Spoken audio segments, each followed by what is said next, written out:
I don't believe we have any A&Rs tonight. At 6:31, we have a request for approval of a street name for Fisk Hill East Realty Trust.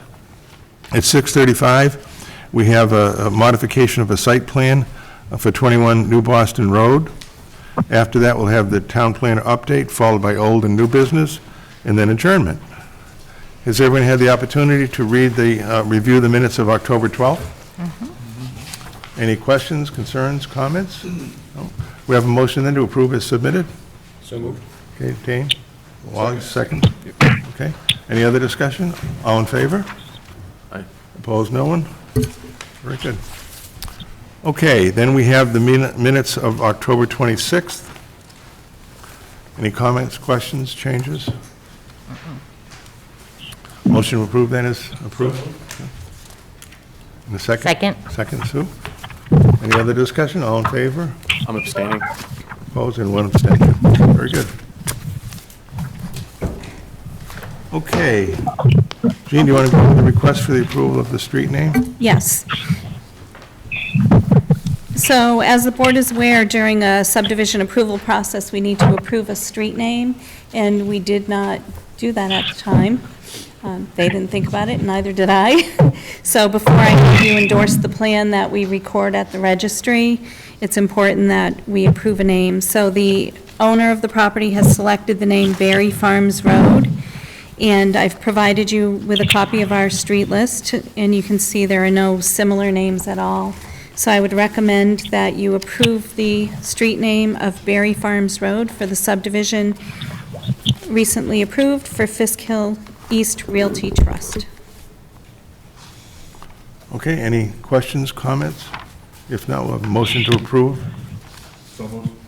Chris, second? Second. Mike? Okay, any other discussion? All in favor? Aye. Opposed, nobody? Very good. So this is a public hearing, right, that we have at 6:35? It is. Yeah, so we can maybe start with your town planner update? Okay.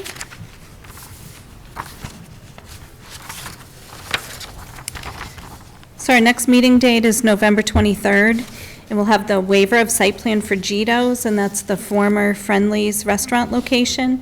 And they'll be adding an outdoor patio and landscaping to that site and renovating the inside of the building, of course.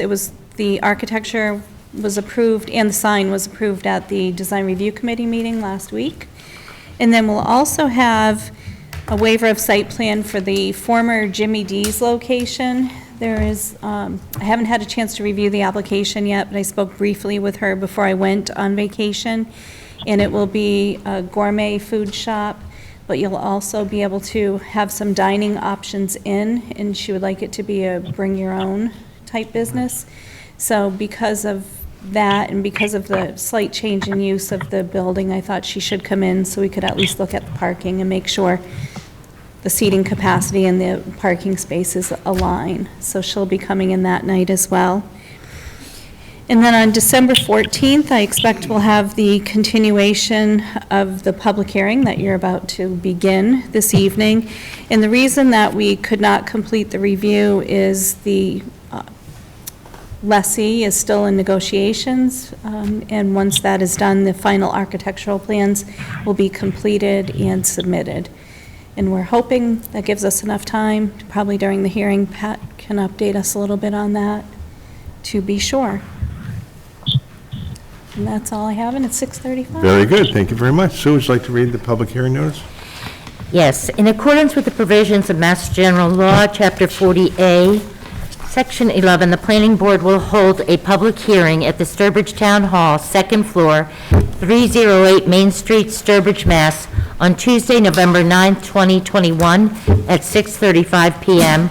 on the application of Omshri Amrika LLC, 408 Main Street, Sturbridge, Mass. 01566. The applicant requests a modification of site plan as required by Article, we did this before, What is it? 19? 19, yeah. Of the Sturbridge zoning bylaw to modify the previously approved site plan for 21 New Boston Road, Sturbridge, Mass. 01566. The modification will include a proposed 4,800 square foot sit-down restaurant in the place of the previously approved 3,775 square foot bank. All other project components will remain the same. The proposed design will be consistent with previous approvals for building location, limit of work, stormwater management, etc. The proposal is consistent with zoning requirements and provides proper screening and landscape elements to adjacent residential properties. A copy of the site plan and application can be inspected on the Sturbridge Town website at https://www.sturbridge.gov/planning-board/pages/recent-filings, or arrangements can be made to view the application packet by contacting the Sturbridge Planning Department. Any person interested or wishing to be heard on this proposal shall appear at the time and place designated. Members of the public who wish to participate remotely may listen and/or watch the meeting online via the town's on-demand videos broadcast on cable television on Channel 191, or dial into the meeting at 774-304-1455 and enter 1428 # for the meeting number and 12345 for the access code. Very good, thank you very much. Jean, do you want to give an introduction? Yes, I will. So, as some of you will recall, and many of you are new members to the board since this project was approved in 2014, this was for the redevelopment of an 8-acre site on the corner of New Boston Road and Route 20. And as I'm sure all of you are familiar with the site now, it currently holds the Holiday Inn Express and the Panera Bread location with one vacant retail/potential restaurant site. And then this is for the pad location to the rear of the property. Originally approved as part of the site plan was a bank, and as you're aware, you're here this evening because the applicant has found a full-service restaurant that would like to locate there, which I think is really good news for the site. So we have not completed our review yet because they're, as I mentioned just a few seconds ago, they are still negotiating with a tenant, and once the lease agreement is signed, they will complete the architectural work. And as part of the Village Gateway standards, you'll know it's very heavily architectural based, so we need to have the plans before you can finalize your approval. So when the application came in, we did send it out to all the departments for review. So far, we have comments from the Department of Public Works, Conservation Agent, our sewer operator, Sewer and Water, and the Chief of Police. In addition, PAR Corporation, John Shevlin, was engaged to perform a peer review for the modifications to the stormwater management system and for the traffic impact assessment. John Shevlin is joining us remotely this evening, and he is unable to get his camera to work. And Ali Korzani, the traffic engineer for Mr. Patel, is also joining us remotely, and he cannot get his camera to work. So they're both here, but you cannot see them, but they can hear us anyway. And you also have Mr. Doherty from Midpoint Engineering, who is here to explain the changes to the plan, and Mr. Patel, the owner of the project. So with that, I think the best thing to do would be let Mr. Doherty explain the changes and talk about some of the issues that have come up during the peer review report, and John is here to give his input on that as well. Thank you, Jean, and my name is Patrick Doherty. I'm a professional engineer with Midpoint Engineering here on behalf of the applicant, Tree Ambika. There are a lot of new faces, so if you want, I can do a brief description of the lot and some of the constraints that are on there, and go through how the plan was developed and what the changes there. Yeah. Sure, good. So the property, as Jean had mentioned, is on Route 20 in New Boston Road. It's 8 acres, so anything colored on this plan is the limits of the property. We kind of divided into a southern portion and northern portion, because right through the center of the property, going east to west, is a petroleum pipeline that goes through Cedar Pond and continues, I think, out to Springfield. There's Cedar Pond to the far east of or far west of our property, along with some bordering wetlands. And then a vernal pool is located in the northwest portion of the site. original reports had evaluated that depression as just an isolated wetland, but it was found out during our permitting process it was in fact a vernal pool. So the proposal, this is the plan that was approved, that's up on the board here, is there's a 77-room hotel on the southwest portion, a 2-unit building that has Panera, a level 2 electric vehicle charging station, and on the north of the pipeline easement was a standalone bank with a drive-through. In total, there's 182 parking spaces proposed. Everything south of the easement's been constructed. North of the easement, it hasn't. The way it turned out, some of the utilities are kind of separate. We were trying to minimize the amount of times we were crossing this pipeline easement. It's a very high-pressure petroleum piping. Although we were being very, very careful, we were trying to limit that. So the stormwater for the southern portions all independent. That's all being constructed. Stormwater from the north section is all independent, has its own discharge point. The only utility that would cross that easement is sewer, because sewer is located in Route 20. There was no other way to get there but to cross that easement. So we're proposing water, electric, and all the utilities would be on the north side.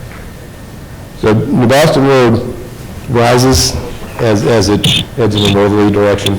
As you can see, our driveways kind of split the difference. So our driveway actually pitches down into the site towards the hotel. The way that we've designed it with the driveway connection, we had to remove a bunch of soil for where the bank pad is, and place a bunch of soil where the hotel was. And that work was started. They used some of the borrowed material from the north site to construct the south site. And it's at about subgrade. So if you were to drive by the site, you would see that Cove Road and New Boston Road is higher than the pad elevation, and that's the way the final construction would be. The bank had a drive-through, parking spaces for 42 vehicles, and all the parking is shared between the uses. There's a sidewalk connection and a crosswalk crossing the main driveway that provided pedestrians, once they're in their site, they don't need to drive their cars. So the bank location and parking is similar to what we're proposing. The building got a little bit larger. The drive-through circulation for the bank tower windows has been eliminated. And the parking lot was expanded a little bit to the north. There was a determination after we had the original approval that even though Cove Drive is a road, it's actually a side yard setback per the definition in the zoning code.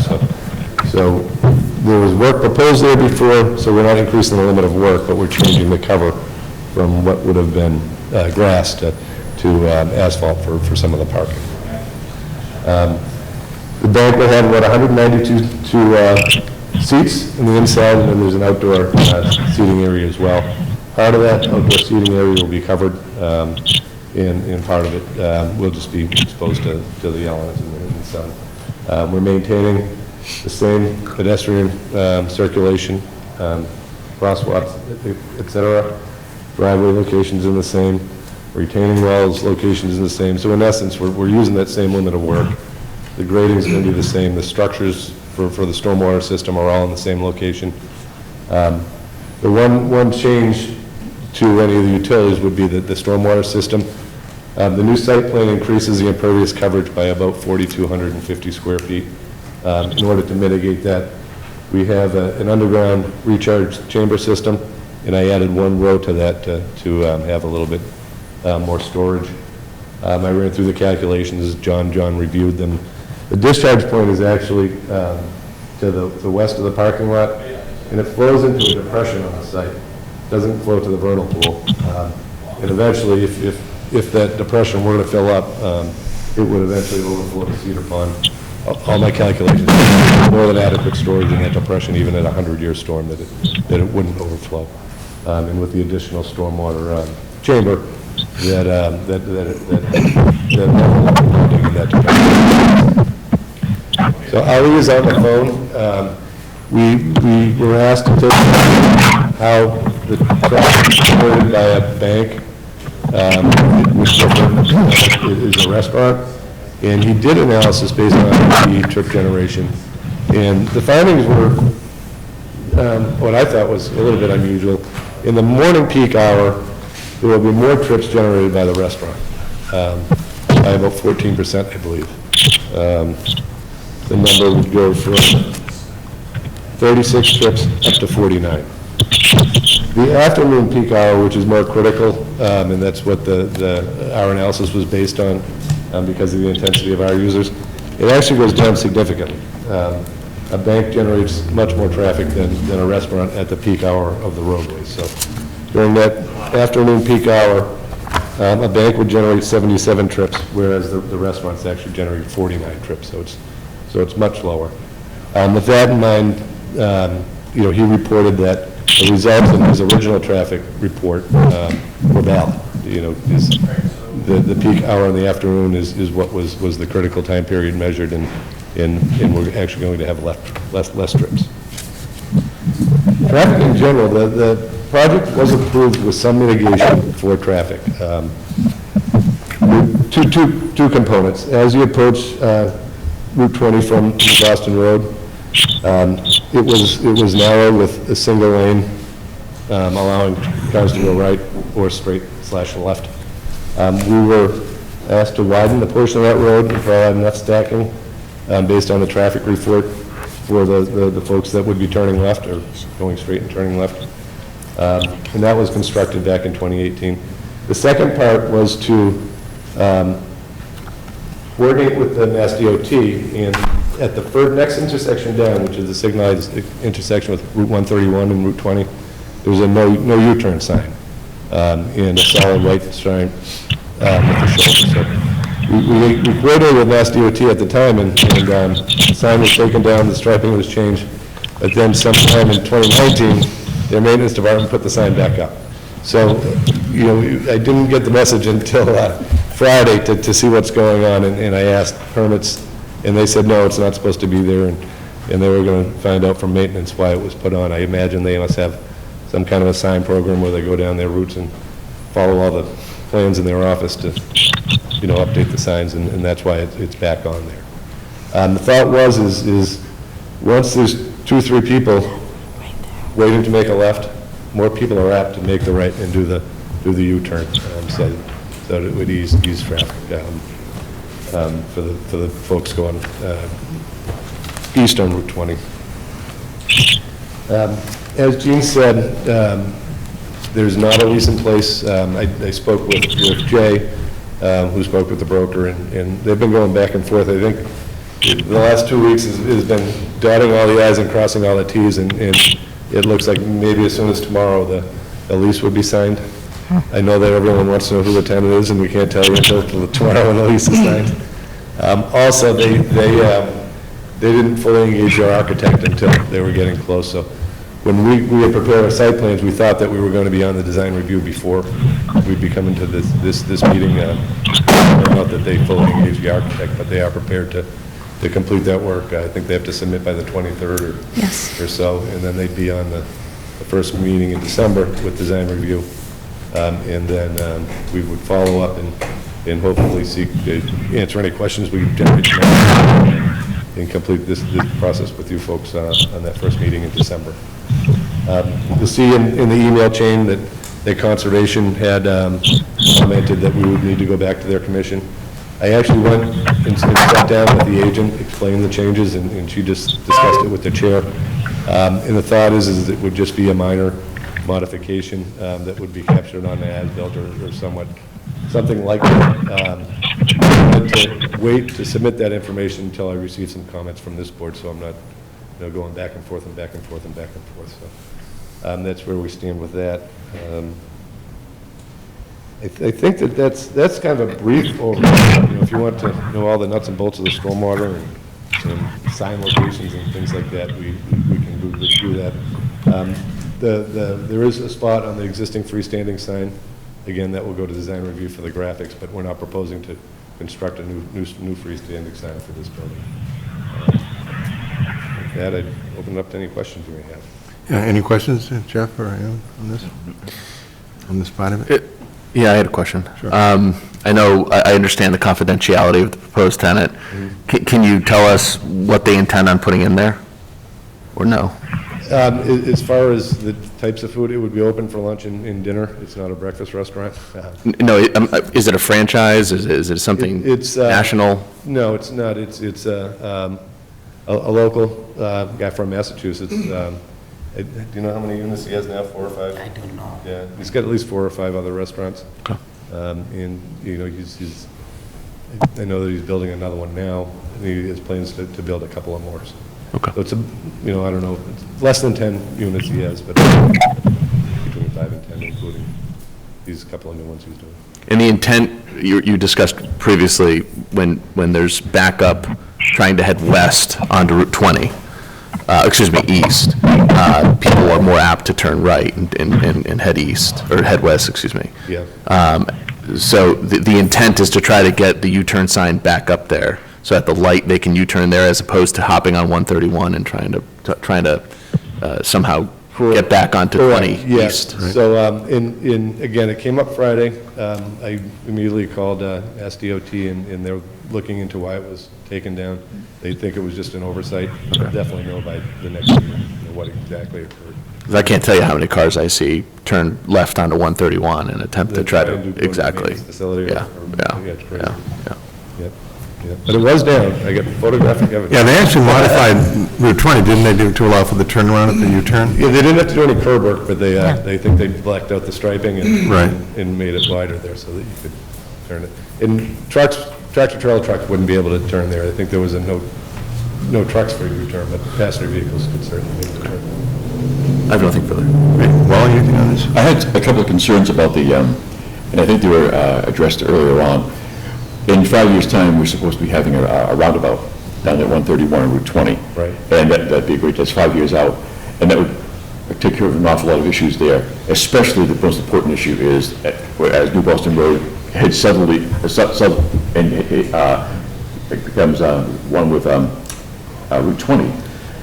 My concern was, those of us in the know, we know how to go across there and make our left turn to head east on Route 20. With 192 people who might be local but out-of-towners who don't really know how to traverse that tricky intersection that way, my concern is the safety issue of the thing, of the traffic there. Going down to 131, going a right-hand turn and being able to just make a U-turn and go back east on Route 20 is such a great idea. However, and I know Mass DOT was addressed before COVID came in, and as Gene was explaining to me earlier on, about removing that ability to make that left-hand turn coming out of New Boston, going across westbound 20, and then and preventing them going eastbound on that thing, which I thought would be a great idea, only because of the safety. And I looked at the traffic data and the accident thing, and I see that it doesn't really warrant,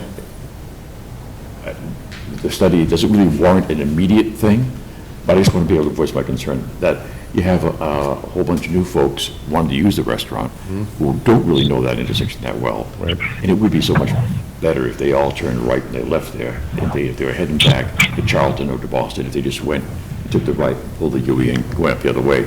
But that was my only real concern. And I do see that when the rotary does go in, when the roundabout does go in, there is sidewalks proposed for the southerly edge of the property here and up alongside of New Boston Road, which is a good thing too for the pedestrian traffic. Not there's going to be a lot of pedestrian traffic, hopping off that way, but it just makes things a little bit safer. Yeah.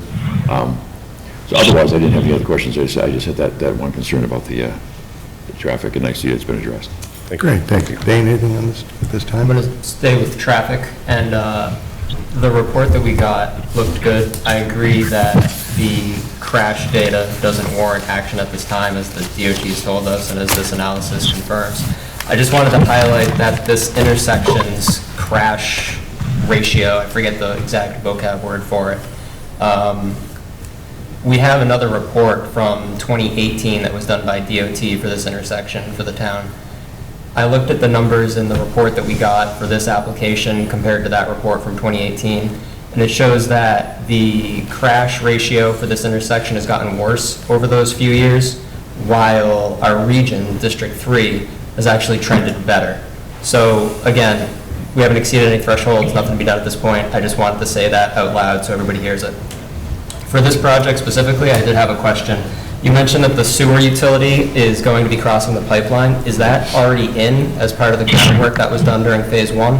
The crossing has not been done. There's a manhole in the driveway, and it's stubbed out basically to the easement, but we didn't go underneath that pipe yet. Gotcha. And the easement is all not within that driveway, so you're not going to need to disturb a lot of that current traffic while you make that crossing? That's correct. You know, it'll be typical construction. They'll be on. Right, but the easement is where that driveway, or the easement, I'm sorry. Yeah, the easement is just to the north of the driveway. Just to the north of the driveway, correct. Okay. In the parking spaces directly in front of the restaurant, there's actually a tree on your rendering, so you can't see the space that I'm looking at. Okay. But there's a space that is too close to the entry of that throat. The person would need to back out into the island that's protecting that other road. Okay. It looks like on the parking summary chart that we're already underparked on this whole thing by 2 spaces. Is that right? I thought we were balanced exactly. I can. I see a 201 and a 199, but I was curious if that had changed with the bank. Well, I mean, it's the overall spaces that we're looking at, 211 versus 211. We have 2 additional accessory 88 parking spaces. So. Oh, I'm sorry, 201 plus 10 to 211, gotcha. You provided 211, gotcha. All right, cool. I want to encourage you to end up in a parking waiver situation, but I don't see where you can fit an additional parking space in there. But if you look at the non-rendered version of just the black and white site plan, you can see that conflict. If you could think about that, come up with some ideas. I can certainly do that. I just am always cautious of that first space with people coming in hot down the hill. This whole site has very tight turn radii, except for that one entryway into this restaurant is a big fat 30-degree radius or something. I wouldn't want somebody coming down hot into somebody who's making a dangerous backing up maneuver. I'm sorry, Dane, can I just? Yeah. I'm not seeing where, are you saying it's the first parking space as you come up the driveway on the right-hand side into the new parking lot? E1, the layout and Yes. material plan, is Yeah. the space that has the number. The 9, okay, That's the one. thank you, that's what I thought, but I wanted to make sure. Let's talk about this space here. Thank you. That's right. In that same general area where the EV charging stations are, could we add a crosswalk to connect that one accessible space striping across the new driveway to the restaurant towards that curb ramp? So go across the driveway this way. Perfect, that's exactly right. If anybody wants to park their fancy plug-in car and then go to the restaurant, there's some sort of box structure there, I'm not sure it's called out, I'm not really sure what it is, it's like a fenced-in something. That's the equipment for the. Does that have a height to it? It's like 6, 7 feet tall? Yeah. So I'm only 5.5 feet tall. I'm gonna get run over as I park my Tesla and go try to check out this new restaurant. Yeah, so when we at the stop bar, we have the crosswalk. That'd be perfect. Thank you. And if anybody finds my Tesla, please let me know. You mentioned there's 192 seats inside and more outside. Do we have a number for outside? Or if they're used outside, are they not used inside so that the parking math works? Yeah, generally, the number of seats utilized is the same. In the summer, you'll have more people who want to sit outside, means you'll have empty seats on the inside. So the number of patrons generally does not increase just because you have extra seats outdoor. They just sit somewhere else? Yeah. We don't need extra parking spaces because of the patio? Correct.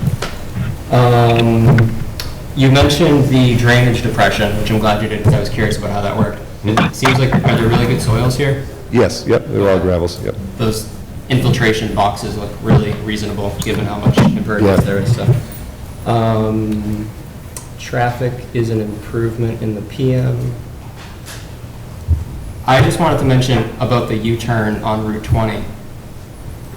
If anybody had a thought about restricting left turn motions off of New Boston Road, I feel like even if you could do that for passenger cars, you wouldn't be able to do that for larger delivery vehicles like are needed in this spot. I could picture a big 18-wheeler trying to make a U-turn. In the future, when there's a roundabout, that might make sense, but for now, they still need that left turn to get back onto 20 in the highway. Well, I mean, there's a jug handle down, you know, after. That's true, all the way up at the old Sturbridge Village. It's just not real convenient. You know, the thought was is people leaving here, if they can see the light where they can turn around, they're more apt to do it rather than go through two lights in the jug handle. Right. And that's what, you know, we talked to DOT about, and, you know, they felt comfortable removing that sign from passenger vehicles. Yeah, actually, the line striping that you show at that intersection, is that there now? It's pretty faded. Okay. Yeah. Yeah, so I don't know when the next time, you know, stuff gets refreshed, but, you know, that's part of, you know, ongoing maintenance for DOT now. I saw that on the plan and I said, wow, that looks great. And I wasn't sure I'd ever seen that in real life, but okay.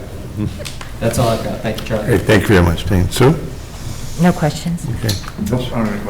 Mike? No, I mean, the no U-turn sign on 20, it sounds like we're going to get that somewhat resolved with the DOT. Because I remember when that was removed, it did make it a lot easier to exit right into that U-turn. I live off this road, so I'm going through private property 4 to 6 times a day, right, so I'm very familiar with it. The only thing I just wanted to comment, not necessarily for this particular proposal here, but the plantings along the entryway, and I think another board member had mentioned this when we were looking at rezoning the property to allow for a smaller restaurant. It does get overgrown, and those plantings, as they're getting, makes the sight line and the property a little difficult to look left. These ones here? Yeah, and like I'm in an SUV and I have trouble, you know, pulling out of that. I have to get my nose out, which then blocks traffic, which could create an accident situation. So I would just say to look at that sight line exiting the property with those plantings and make sure it's visible up the road for anyone that's pulling up, particularly as we're going to add more vehicles to the property. Yep, we can certainly do that. Can't say the landscaping was highly reviewed at the first go-around, and that's why we had such dense plantings at that area. We'll take some pointing out from there.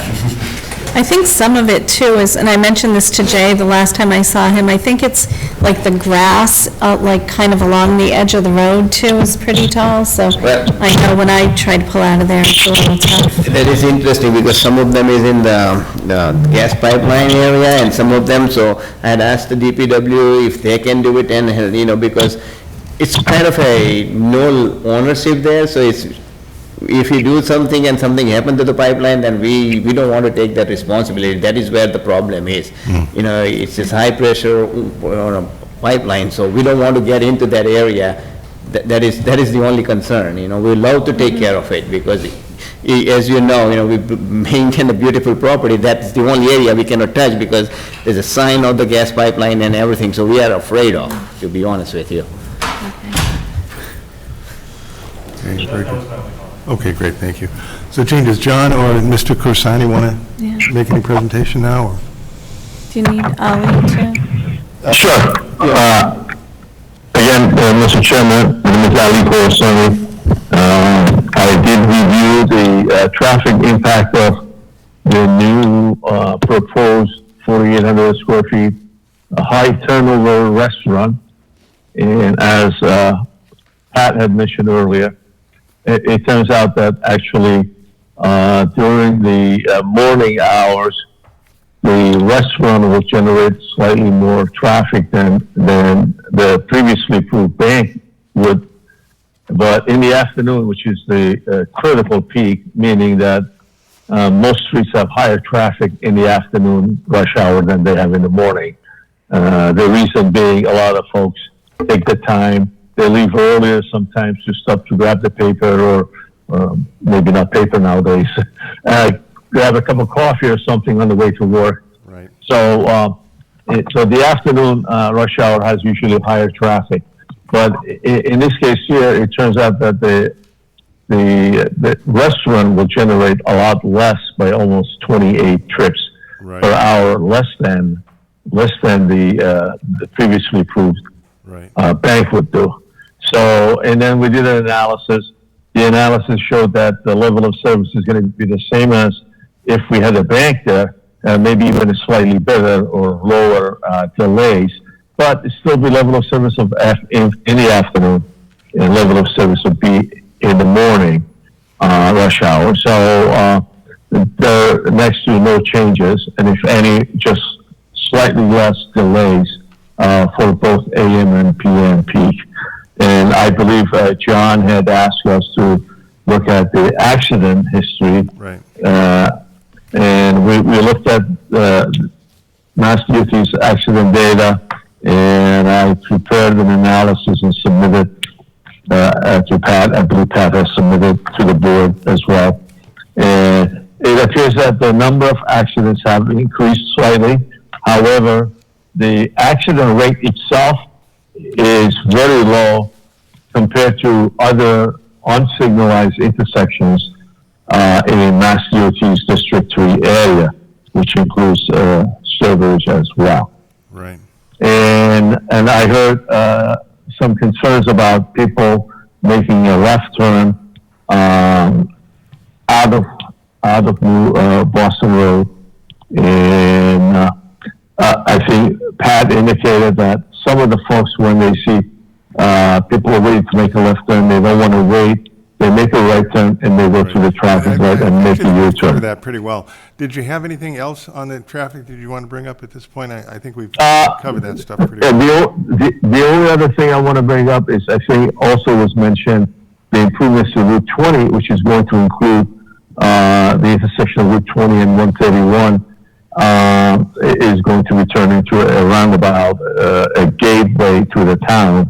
And my understanding is that Mass DOT is going to address the intersection of New Boston Road and Route 20 as part of that project as well. Good. Okay, John, do you have anything you'd like to add, or? Yes, good evening, Mr. Chairman, members of the board. Yeah, so we did a peer review of the proposed revisions to the site. We submitted a letter on November 1st. There's just a few things that, I think they, with the response letter that they have as far as the traffic and the stormwater report, a lot of it was addressed, but I just have a couple unknowns in regards to who the tenant's going to be. I understand Pat can't divulge that right now, but I think that some of my comments, it does matter just because it's there's a place that has breakfast and you're going to have cars out there during the day. I just had a comment in regards to loading zone as far as, where would that happen if there is parking going on, if there is a breakfast establishment. But I think Pat mentioned it was kind of in and out, but I think he mentioned it's more lunch and dinner. So I think there is loads in the morning, and it's not that big of a deal if that's the case. The ITE fifth generation, I know they looked at that with the peak hour and they did it based on the square footage, but there's also another means in regards to taking a look at peak generation. That's based on the peak hour of the generator, and it can be based on number of seats. So in the PM, and when I first got the review, I was looking at it, seemed like it made sense for what they're doing, but then not knowing what the tenant was, and I think as we talked about, who it is, and they are established, if we get an idea in regards to what type of, service and what type of customer base they have, because, the 192 seats, it seems like with using the methodology that was used, it seems like the numbers are really low as far as generation, whereas if you do use the peak hour of the generator, based on the number of seats, you come out with 192 customers versus the 49. So I think it'd be good just to know a little bit more. And I know they can't say right now as far as who the tenant may be, but just to get a better idea as far as what the traffic's going to be. I think, everything else, we talked about the whole thing with Mass DOT, and, the crash data analysis as provided, they do go ahead and show that the rate that they have is below the statewide rate for unsignalized intersections based on the volumes. I know they included the year 2020 and 2021. I know the Mass DOT crash database recommends not using those because they can't guarantee that information is current. But even if you take those out, they still have a rate of about, I think it's 0.43 or whatever. So they're still well below the .61. So I think they're showing that the intersection is not a major safety concern at this point. As far as the stormwater management report, I have no issues with that whatsoever. I think what's being proposed for the additional chamber is fine, and then as Pat mentioned, there's plenty of storage once at the discharge area and stuff, and the soils are good, so there's very little bit of water that's built up in that area. I just had a couple comments that came in from the Village Gateway District zoning ordinance. And again, I know some of this has to do with not knowing the applicant is, and I think sounds like they would be bringing architectural drawings once that is taken care of. But I just had a note that I know per section 27.06.c, there's talk about den parking. And there is just one spot that seems like would be difficult for somebody to get out of, the north side where people would be backing out. It's like they would have to back into the dumpster almost. So just that spot, I just would recommend just taking a look at that as far as maneuverability into that one parking space. It's up in the northeast corner, and it's right where the dumpster is. Then, unless I missed it, just areas in regards to snow removal and snow storage areas. If there's on the plans, if there's space, it looks like there's plenty of room down heading towards the vernal pool in that area. That's probably what the intent is, but I know it just talks about identifying that on the plans just so everybody knows where it's going to be. Then the only other comment was just as far as signage, and again, it sounds like that'll be coming in the next one. So I think overall, I think once we know who the tenant is, maybe more in regards to seeing if we can get customer-based data from them, just to see what type of business they are and what kind of turnaround they have as far as customers. That's probably the biggest thing I have. Very good, thank you. Does any member of the board have any additional questions based on this additional discussion on the traffic or anything? If not, does anyone in the public have any questions or comments they'd like to bring up? Do we have a call-in?